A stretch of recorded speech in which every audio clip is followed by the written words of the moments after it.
The good news is you can build a pretty decent quality raised bed without going bankrupt. Now, I build all my beds out of rough cut lumber because it's just way cheaper. And I actually got these boards out of the reject pile for $1 a piece, which makes them even cheaper than normal. That does add a little bit of extra effort, but that's okay. It's well worth the price. So I'm just going to measure everything that I have here, and I'm going to group them by similar widths to make it easier on myself in planning. But if you're working with dimensional lumber or even lumber from a sawmill that is cut to specific dimensions, that won't be a step that you really need to worry about. The next thing I need to do is cut them down to length. First, I do need to button up my shirt here because it's a little too loose, and as any good woodworker will tell you, that's really not safe. Now, I know that my bed is going to be 4x8. That's because what all my other beds are, and of course I want it to match. But in general, 4x8 is a very common size because if you're working with dimensional lumber, obviously 8 feet is a very typical dimension that you'll find. And then 8 feet cut in half makes 4 feet, of course, so you can make these beds with little to no waste at all. 4 feet is also a great dimension, just practically speaking, because the average adult can reach from one side to the center of the bed, and then you just walk around to the other side to reach the rest. And here you can see me realizing this board is really not going to work because the end of it is really split off. But then genius struck, and I remembered that I am actually sitting on gold right here, or rather my saw is. Because I have this board left over from the last time I made beds, and it's a 1x12, which 12 inches is the height that I try to get for my beds, so it's perfect. I tried to buy these the last time I went, but they didn't have any, and that's how I found myself over in the reject pile. I definitely could have made things work with what I had, but I would have just had to cut it up in such a way that it wasn't really the best use of all the wood.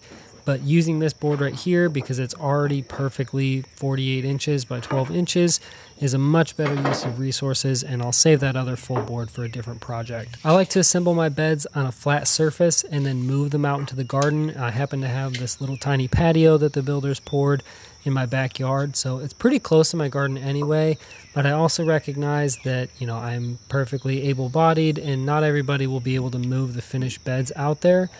So you can assemble them in place. Just know that it's much easier to get your corners square and everything like that if you're building on a flat surface. But you can shim some boards underneath it while you're assembling it to do this in the garden. I try to put a screw every 2 inches or so when I'm working with rough cut lumber because this stuff is never totally dried. And when it does dry out, you really don't know what direction it's going to warp and twist. So the more places you can fix it together, the better, especially in those crucial areas like corners. Now on one side you can see I'm assembling the first row of boards, if you will, and then on the other side I'm using that 12-inch piece. So this side will have 2 rows of boards screwed to the one giant board, and that's a little bit easier to see from this direction. I really like building out of 1x12s if I can find them, but it's not always the case, and sometimes you got to make do with what you've got. So I'll finish screwing all the ends together here, and I won't be using any corner supports on this one because of the fact that I have the 12-inch board on that side.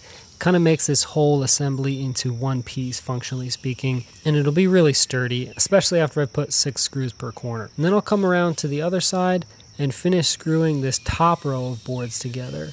And you'll notice as I'm working with it, they kind of move independently from each other, and that's because up to this point, those 2 rows of boards are not fixed together. Now I do want to change that though, because I do want to limit the amount of movement and keep any extra soil from spilling out of that crack. So when I'm finished screwing everything together, I'm going to go cut some corner supports out of another board I bought for $1 at that sawmill. And these are like 2x4, so much beefier, and it's nice to have really thick boards if they're going to be in total soil contact the way these boards are, because it'll keep them from breaking down super fast. I ended up having to take this screw out on the top because I didn't make sure that the 2 layers of boards were as close together as they could be before I screwed it to the support. So you'll see me backing this screw out, and then I end up basically putting my full body weight on the board.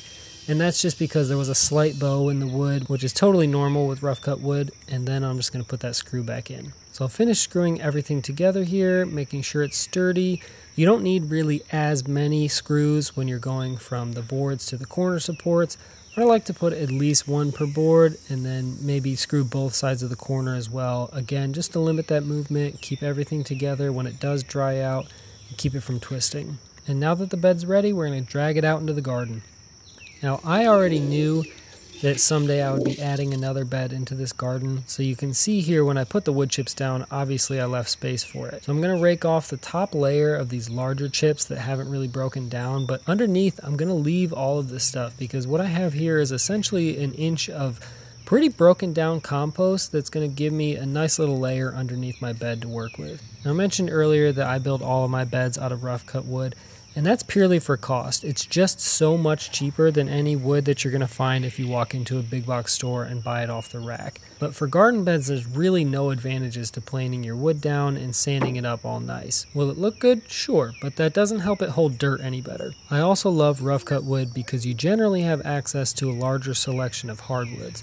Now, cedar and redwood are definitely going to be the most rot-resistant woods that you can work with, but that doesn't mean that those are the only good options. Mine are red oak, and my oldest ones are now in their 3rd season, because that's how long ago we bought this house, and they're really not showing any signs of rot. I'll be lucky to get more than 5 years out of them, but honestly at that point, if I'm still gardening in raised beds, that's just a choice at that point. It's not because of my soil quality. Having all this organic matter and these wood chips sitting on top of it, you can really condition your soil very well in just a few short years. Now, I fill all of my beds with a 50-50 mixture of mushroom compost and topsoil that I buy from a local nursery. I absolutely love this mixture. It's what I've used for years, and if I can help it, I'll use it forever. Now, mushroom compost, contrary to how it sounds, is actually not composted mushrooms. It's the medium that the mushrooms were grown in at a big plant or a facility. And it's great for a lot of reasons. Number one is that it obviously is going to inherently have a lot of fungal growth in it, which is going to kickstart the soil food web in your new bed. On top of that, mushroom compost, as a part of the process, is sterilized before they grow the mushrooms in it. So you know it's not going to have a bunch of weed seeds or other pathogens in it that you're introducing into your new bed. After I've got a couple of loads in the bottom of this bed, I'm going to smooth it out, and then I'm going to start incorporating some vermiculite. Vermiculite is an incredible little mineral that you'll very commonly see used as a soil additive, and that's because it has great moisture retention, which is a benefit on its own. But on top of that, that moisture retention also helps it retain a lot of the more water-soluble nutrients as well, and keeps that from flushing out of your garden beds. Vermiculite is also very light and fluffy, so it aerates your beds and prevents them from getting too compacted. I usually end up using about a 4 cubic foot bag per bed. It usually adds up to be like a half of a 5-gallon bucket per wheelbarrow, but it's not that precise. Don't overthink it. So once I've got to a point where I think I need about 2 wheelbarrows left to fill the bed, I'm going to start being really particular about the clumps. And that's not because there's anything wrong with having clumps in your bed. In fact, in the whole bottom of the bed, I don't worry about them whatsoever. But in the top is what I like to call the seed starting layer, and I direct sow a lot of my plants. And that smaller particle size will make it easier for those young roots to push through, and then the extra vermiculite will just retain a lot more moisture, which of course is great for those young and tender seedlings. So there we have it, an affordable raised bed ready for years of abundant harvests. And if you like this video, please make sure to subscribe and check out my other projects.